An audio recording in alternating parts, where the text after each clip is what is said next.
रखेंगे, हरे रंग की पगड़ी की हम लाज रखेंगे, रखेंगे, हरे रंग की पगड़ी की हम लाज रखेंगे, रखेंगे, हरे रंग की पगड़ी की हम लाज रखेंगे।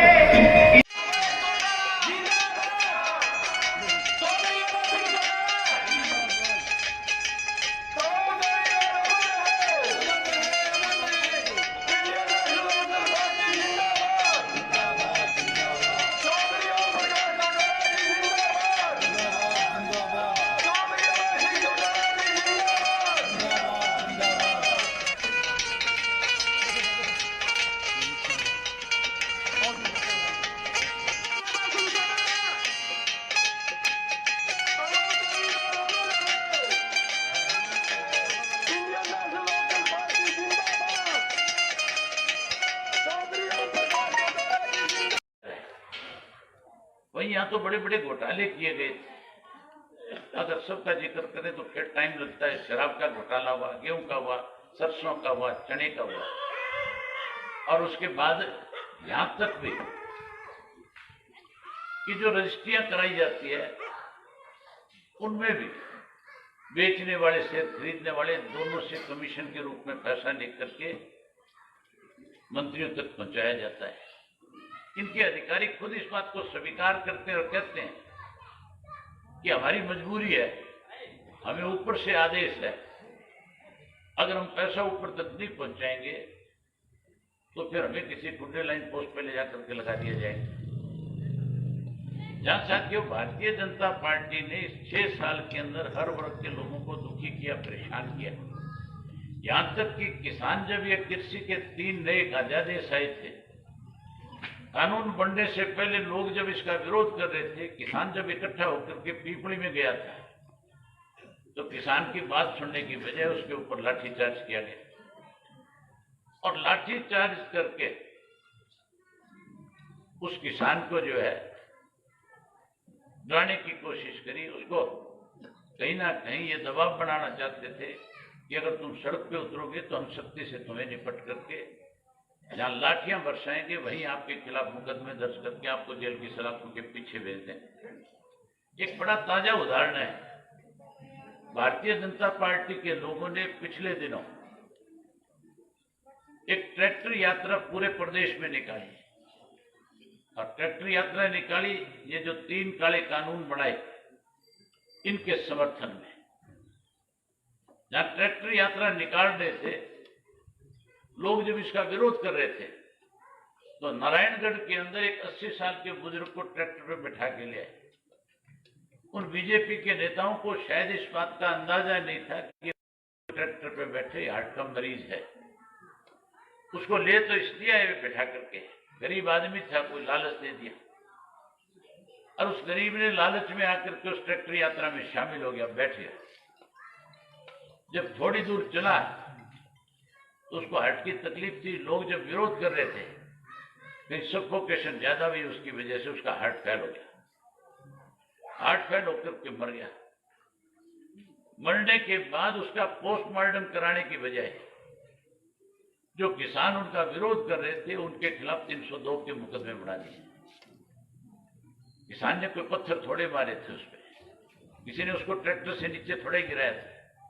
ट्रैक्टर पे बैठे बैठे उसकी जान निकल गई और उसके बदले में जो किसान विरोध कर रहे थे उनके खिलाफ मुकदमे बढ़ा करके उनको डराने की कोशिश की गई। जो सरकार इस तरह से किसान को दबाना और कुचलना चाहती है, आज तुम्हारे पास एक मौका है उन लोगों को सबक सिखाने का जो जात पात का जहर घोलते हैं, जो आकर के हमें 35 और 36 जात के नाम पे लड़ाते हैं।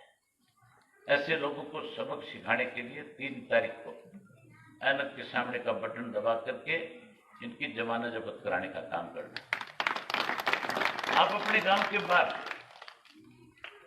एक बोर्ड लगाओ जिस पे लिखो कि जो लोग किसान को मारना चाहते हैं, जो किसान की जमीन को लूटना चाहते हैं, जिन्होंने 6 साल लगातार किसान की फसल को लूटने का काम किया, वो लोग हमारे गांव में आकर के हमारे से वोट ना मांगे। मैंने बहुत से गांवों में इस तरह के बोर्ड लगे देखे। लोगों ने इस तरह से विरोध किया। जहां आप उनका ये कह करके विरोध करो, वहीं आपके गांव में गलती से बीजेपी का कोई व्यक्ति वोट मांगने आए तो उससे पूछो कि आज किसान की जीरी क्यों पिट रही है, आज बाजरे का समर्थन मूल्य क्यों नहीं मिल रहा है। आप उनसे पूछो कि आज जिस मक्के की खेती के लिए सरकार लगातार जोर लगा रही थी, आज वो मक्का जब बाजार में लेकर के जाते हैं तो 10 क्विंटल की कैप क्यों लगा रखी है। मक्का खेत में 40 मण होता है, 15 क्विंटल के करीब मक्के की खेती है। वो कहते हैं 10 क्विंटल खरीदेंगे, 5 क्विंटल कहां बेच करके आएगा। घर में तो पशु रखने की जगह नहीं है, मक्का कहां रखेगा। इसलिए ऐसे लोगों से सवाल करो, इनसे पूछो।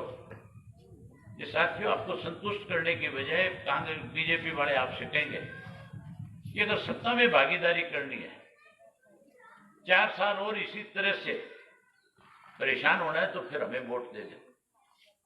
वो तो लालच देते हैं कि आप सत्ता में शामिल हो जाओ। उनसे पूछने वाला हो कि सत्ता तो आप लोगों के पास है, हमने आपकी सत्ता को देख लिया, अगर इस सत्ता के अंदर ही कोई लाभ होता तो फिर आज बीजेपी के लोगों को घूम फिर करके वोट मांगने की जरूरत नहीं। अगर अच्छे काम किए होते तो फिर वो लोग अपने आप ही उनको वोट दे करके चुनाव में जिता करके भेज देते। जहां साथियों भारतीय जनता पार्टी आज किसान को मारने पे लगी हुई है, कांग्रेस भी उसमें शामिल है। आज फिर आपने नहीं देखा है कि किस तरह से कांग्रेस पार्टी के लोगों ने एक डमी उम्मीदवार उतारने का काम किया। उतारा कि नहीं उतारा डमी? कहीं कोई पहचान थी क्या? कहीं कोई नाम नहीं, पहचान नहीं, कोई जानता नहीं। और अगर कोई जानता है तो फिर 1-2 दिन में उसके सारे काले कारनामे आपके सामने आ जाएंगे। किस तरह के नेतृत्व का व्यक्ति जिसको टिकट देकर के इन्होंने उतारा है, उसके खिलाफ किस किस तरह के बड़े लक्षण हैं, आप सोच भी नहीं सकते। ऐसे कमजोर आदमी को उतार के कहीं ना कहीं बीजेपी को जिताना चाहता है। अब जात पात का जहर भी घोलना चाहता है। आने वाले समय में कैसे लोगों का वोट आपस में बढ़ जाए, इसके लिए इस तरह की राजनीतिक बातें भी ये लोग आपके बीच में करेंगे कि लोग कहीं ना कहीं भ्रमित होकर के अपना वोट कहीं दूसरी जगह डाल जाए। इसलिए साथियों, आपसे निवेदन करने आया, अगर आप चाहते हो कि नए इस प्रदेश में किसान की अपनी सरकार बने, जो किसान की सोच रखने वाले लोग हैं वो सत्ता की तरफ आगे बढ़े, अगर आप चाहते हो कि तीनों काले कानून जो हमारे ऊपर लागू किए गए ये खत्म हो और नए सिरे से किसान को एमएसपी के ऊपर सरकार कानून के रूप में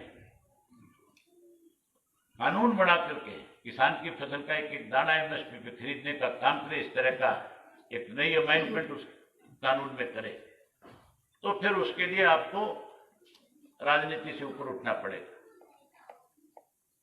फिर जात पात से दूर जाना पड़ेगा, फिर तो एक मत होकर के फैसला लेकर के एक एक वोट इस कांग्रेस और बीजेपी जो दोनों एक दूसरे के साथ मिल करके किसान को बर्बाद करना चाहती है, इनको सबक सिखाने के लिए चौधरी देवीलाल की नीतियों को आगे बढ़ाना पड़ेगा। बहुत सारे साथी यहां पे ऐसे होंगे जो पिछले चुनाव में कहीं ना कहीं बरगला दिए गए होंगे, चौधरी देवीलाल के नाम के ऊपर गुमराह कर दिए होंगे, जो हमेशा इंडियन नेशनल लोकदल पार्टी के जो है मजबूत साथी रहे, जिनकी 3-3 पीढ़ियों ने चौधरी देवीलाल के नाम के ऊपर न केवल अपना वोट, अपना मोहर लगाई है, बल्कि जो कोई पार्टी ने जिम्मेवारी लगाई उस पार्टी को 19 की बजाय 21 करके निभाने का काम किया। अनेक ऐसे साथी हैं जिनको जेजेपी के नाम के ऊपर, चौधरी देवीलाल की नीतियों के नाम के ऊपर बरगला लिया। अब साथियों, समय आ गया, अब आपको इस बात को लेकर के खुल करके उन लोगों को भी सबक सिखाना चाहिए जिन्होंने आपको बरगलाने का काम किया, जिन्होंने चौधरी देवीलाल की नीतियों को बीजेपी के जाके गिरवी रख दिया, जिन्होंने केवल अपना दाव लगाने के लिए आज इन काले कानूनों का समर्थन किया। ऐसे लोगों को सबक मिले। मैं खास करके उन साथियों से निवेदन करना चाहूंगा जो जेजेपी के साथ गए थे, जो इंडियन नेशनल लोकदल पार्टी के कर्मठ लोग थे, जिन्होंने 3 पीढ़ियों ने कभी इंडियन नेशनल लोकदल पार्टी के सिवाय दूसरी पार्टी को अपना वोट नहीं दिया। अब कहीं उनके बहकावे में आकर के फिर से अपना वोट खराब मत कर लेना। अब अपनी एक more Indian National Lokdal party के चुनाव निशान अलग पे लगा करके चौधरी ओम प्रकाश चौटाला की विश्वसनीय भाई जोगिंदर मलिक को एक वोट देकर के जिताना। ये जोगिंदर की जीत नहीं होगी, ये किसान की जीत होगी। अगर आप चाहते हो कि इस प्रदेश में किसान का बेटा और किसान जीत करके विधानसभा में जाए तो फिर एक मोड़ मार देना। 24 तारीख को चौटाला साहब सभा में आएंगे आपसे मिलने। हालांकि उम्र 86 साल होगी, बहुत सारी दिक्कत है उनको,